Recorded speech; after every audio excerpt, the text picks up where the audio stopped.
Why don't we actually begin with some of the latest developments in regard to the war on Gaza and how the incoming Trump administration intends to deal with the whole war and a government that's carrying out the slaughter of tens of thousands of innocent people. Let's watch. All hell must be paid if they don't release the hostages. Well, do I have to define it for you? Look, all hell will break out. If those hostages aren't back, I don't want to hurt your negotiation. If they're not back by the time I get into office, all hell will break out in the Middle East. Can you elaborate? And it will not be good for Hamas, and it will not be good, frankly, for anyone. All hell will break out. I don't have to say anymore, but that's what it is. Well, there you have it. President-elect Donald Trump doing what he likes to do the most, which is to negotiate publicly in regard to both domestic and foreign relations. And in that clip, you hear him say that Hamas will have a heavy price to pay if they don't return all of the hostages that they had captured during the October 7th attacks on Israel.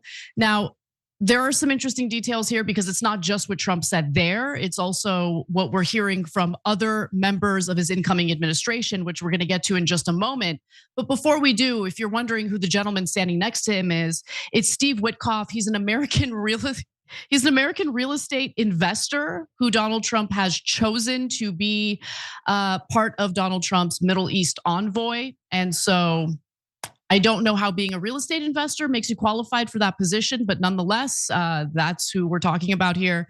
Cenk, thoughts about Trump threatening Hamas? Yeah, so look, he's not threatening Hamas. Hamas leaders are all dead. What he's doing is threatening more innocent Palestinians. So hell, what are you talking about? They're already in hell. They've been in hell for over a year now. So you're gonna give them more hell, double the hell? How's that gonna help? So if you actually wanted to solve the issue, what you would do is you would put pressure on the people that we have leverage over, and that's Israel, because we just gave them $30 billion. So that's a lot of leverage we have that he's choosing not to use because Miriam Adelson ordered him not to use it. And so now she's ordering him to bomb the poor Palestinians, defenseless Palestinians more. And Donald Trump is taking his orders from those donors. Why is a rando real estate dude in charge of this? Well, to be fair, in his first term, there was another rando real estate guy who was in charge of the Middle East, and his name was Jared Kushner. So, True. Like, this guy's probably some lackey of Miriam Adelson. I don't know him from Adam, nobody does. But she's picking the entire foreign policy team. And so this is a nonsensical statement by Donald Trump. Oh, I'm gonna punish the Palestinians more? Wow, what a unique idea. I bet that gets the job done. So look, this is not a test of Donald Trump. I know what Donald Trump's gonna do in the beginning. He's gonna kiss the ass of his donors. This is a test of MAGA. Are you guys actually anti-war or are you not? Because Trump is promising nothing but more war here. And so is his national security advisor, as Anna's about to tell you. Yeah, and I should note that the entirety of the press conference that Donald Trump held today was sprinkled with all sorts of plans for US imperialism, the use of the American military to essentially take control of foreign sovereign countries. Look, the thing with Trump is he says all sorts of crazy things, and oftentimes he says crazy things specifically to scare other countries or foreign leaders into doing what he wants them to do. So who knows what he's actually going to carry out once he's in office again. But it is something that everyone should keep on their radar, especially if you found Donald Trump to be more favorable because he's a so-called anti-war president. I don't know if that's actually going to play out the way that these individuals think it is. But one other thing I'll mention about Witkoff, the guy who was next to Trump during the press conference, he's also in business with the Trump family on a new crypto venture. So I'm sure that that plays a role in him being chosen to be part of Trump's Middle East envoy. Now, let's move on to Representative Mike Waltz, because unfortunately, we are starting to see how much of an Israel simp Donald Trump and his administration plan to be. In fact, what Representative Waltz said recently in regard to Muslims in America is concerning, to say the least. Let's take a look. We look at the broader issue of radicalization, and that's what you're getting at, and that we will convene the interagency, Department of Education, state, local, federal, all of those pieces to look at whether we have mosques, individuals, universities, professors, you name it, that pose a threat to the United States, that are radicalizing individuals to harm the United States. Wow, 2003 called. They want their domestic policies back. Like, okay, so here you have the NSA chief under Trump, right? This is the person that Trump chose to serve as, as part of the National Security Council, the head of the National Security Council. And essentially he's saying, yeah, once I'm in charge, I'm going to use whatever power we have to spy on American citizens that we suspect of radicalizing people in our country. It's not an issue in the United States. There was one terror attack that happened in New Orleans. It was a tragic event, to say the least. He was allegedly inspired by ISIS. But, this is a very different time from what we were experiencing in 2016, 2015, when there were terror attacks taking place in, various countries, especially European countries. And there was this big fear of Islamic terrorism. Now, all of a sudden, you have one incident, and of course, you have a right winger using that or exploiting that as a way of carrying out his Islamophobia to spy on American citizens in places like mosques and schools. How much of our resources are we going to be using on this? I just think it's a ridiculous thing. And when you look into the numbers, you see how little of a threat radical Islamic terrorism is within the United States. So I'll give you those numbers in just a moment. But Cenk, what are your thoughts? Yeah, so this is dangerous, and it's against everything that Trump claimed he was for. Look, we're not naive. I didn't think that Trump was being honest, but I do think that his base is way different than it was before. So to me, the interesting part is how the base reacts to all this. Because what's the core campaign promises he's violating here? Number one, free speech. So if you are a Muslim American and you're protesting Israel on a college campus, Mike Waltz is making it absolutely clear, we're gonna arrest you on behalf of Israel. And you're not gonna have free speech in America if you dare oppose a foreign government, Israel's. And we're gonna spy in on you. Well, again, MAGA says they hate when the government spies in on you. So this is Mike Waltz saying, I'm gonna use a deep state against all of Israel's enemies. So the idea that he's concerned about terrorism here is absurd. We're gonna show you charts in a second. There's way more political violence here domestically, even from the left wing, let alone the right wing, than there is religious violence or anything having to do with fundamentalist Islam. So, yeah, and so we got the receipts on that in a sec. But basically, he's saying all these statements combined are, yeah, I was kidding about being anti-war. I'm going to do whatever Israel tells me to do. If it includes more war, more bombing, more spending money on Israel, etc.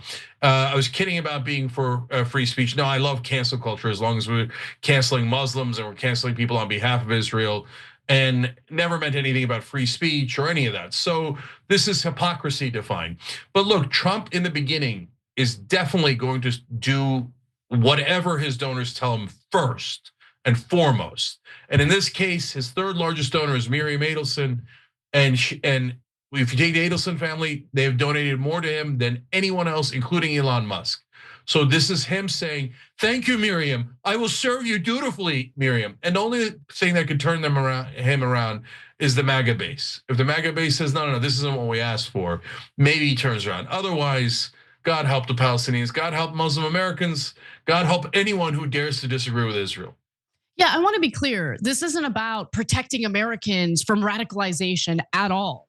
This is all about the hurt little feelings of Benjamin Netanyahu and the other far-right members of the Israeli government feeling super chapped about protests taking place on college campuses. And so that's what this is really about. And in fact, you know what? Let's go to the very last graphic here where you see the amount of money that Representative Waltz has collected from the pro-Israel lobby. There you have it, between 2017 and 2024, $115,051. And that's of the money that we know about. Don't forget that a lot of campaigns also get funded by dark money.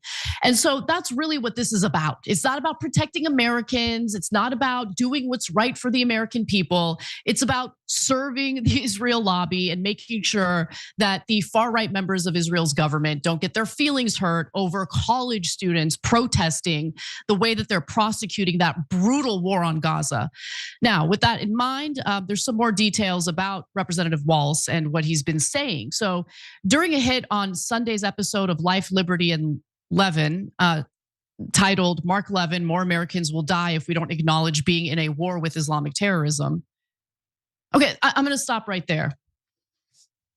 More Americans are going to die if we don't acknowledge that we're at war with Islamic terrorism. Are we at war with Islamic terrorism, really?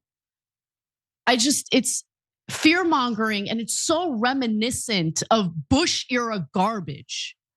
So I hit at Kamala Harris pretty hard because she was campaigning around the country with a neocon like Liz Cheney. I loathe neocons. And now you have the same neocon mindset totally infiltrated within the Trump administration, the incoming Trump administration. And you're right, Cenk, the question is, what happens next? The anti-war contingent of the MAGA crowd, are they going to speak up about this? Are they okay with using tax dollars, not to better the lives of American people, but to use tax dollars to spy on Americans on behalf of the Israeli government? Because that's what this is really about. Now, during that interview, Waltz made it pretty clear that he plans to use the tragedy that happened in New Orleans as an excuse to fearmonger about Muslims and to basically kick people out of the country, including those protesting Israel on college campuses. Let's watch. The terrorists, ISIS, Al-Qaeda, Hamas, all of them, they didn't get the memo that the Biden administration decided the war on terror was over. And so they've absolutely infiltrated our borders. They're in the United States. I don't know that we have a full picture of how many cells are here and how operative they are. But we do know that ISIS did get the memo that the southern border is wide open. They've infiltrated people across. President Trump has been loud and clear that we are not going to stand for people being here in the United States. Even, Mark, as you've mentioned before on your show, people that are here on a student visa with the privilege to study in our universities, you don't then get to protest and radicalize. You're going to go back home real fast. I agree with you 100%. Yeah, because you're a moron. That's why you agree with him 100%. You're a hateful bigot. Look, the guy who carried out the terrorist attack in New Orleans was a Houston-born American citizen who served in the military, in the army specifically, and even did a deployment in Afghanistan. What are we talking about right now? I mean, these are the kinds of idiots that unfortunately Trump has chosen for important roles within his upcoming administration. And so let's get to some of the details about how much of a threat radical Islamic terrorism is here in the United States. So let's look at this data. According to a 2024 report from the National Institute of Justice, the research arm of the US Justice Department, since 1990, far-right extremists have committed far more ideologically motivated homicides than far-left or radical Islamist extremists, including 227 events that took more than 520 lives. Now, by the way, those acts of terror, that political violence that was carried out by right wingers should not be used as a way to paint the entirety of the right wing in America. Okay, that's what an adult with a brain that functions would say. But that's not what you're hearing from people who have been chosen for top roles in Trump's upcoming administration, unfortunately. There's more. The Center for Strategic and International Studies has also found that far-right perpetrators, like white supremacists, anti-government extremists, and violent misogynists have committed the most US terrorist attacks in recent years. Let's pull up this chart. It'll show you what I'm talking about here. It'll help you visualize what I'm talking about here. So according to the Center for Strategic and International Studies, as you can see, that blue line at the top represents violent far-right terrorist attacks and plots. And if we look specifically at 2021, the very end of the graph, of the 77 terrorist events that year, 38 events, or 49% of them, were perpetrated by those on the violent far right, 31 events, or 40%, by violent far left, and 3 events, 4% of them, by jihadists. So what's with the fear mongering, and why are we talking about using resources, like law enforcement resources, by the way, okay, to spy on people? Based on what?